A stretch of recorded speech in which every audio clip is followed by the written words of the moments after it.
মই যোৱাবাৰ যেতিয়া গণৰাজ্য দিৱসৰ পতাকা উত্তোলন কৰি ডিব্ৰুগড়ত কৈছিলো যে আমি খুব কম দিনৰ ভিতৰতে কাজিৰঙাৰ ওপৰত 32 কিলোমিটাৰৰ এলিভেটেড কৰিডৰ নিৰ্মাণ কৰিম। বহুতে হয়তো বিশ্বাস কৰিবলৈ টান পাইছিল। আজি আমি সকলোৱে দেখা পাইছো যে প্ৰধানমন্ত্ৰী নৰেন্দ্ৰ মোদী ডাঙৰীয়াই কলিয়াবৰলৈ আহি কাজিৰঙাৰ ওপৰত 36 কিলোমিটাৰৰ এলিভেটেড কৰিডৰৰ আধাৰশিলা স্থাপন কৰিলে। 2 বছৰৰ ভিতৰত এই এলিভেটেড কৰিডৰৰ নিৰ্মাণ সম্পূৰ্ণ হ'ব।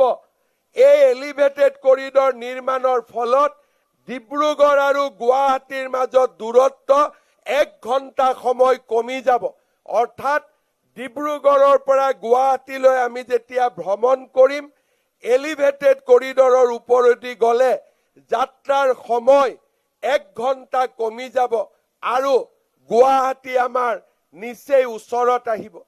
মোৰ দুটা আৰু সপোন আছে যাক নেকি আমি ৰূপায়ণ কৰাৰ বাবে প্ৰচেষ্টা কৰিম। সেয়া হৈছে গুৱাহাটী আৰু ডিব্ৰুগড়ৰ মাজত এক্সপ্ৰেছ কৰিডৰ আৰু শিলিগুৰি আৰু গুৱাহাটীৰ মাজত এক্সপ্ৰেছ কৰিডৰ।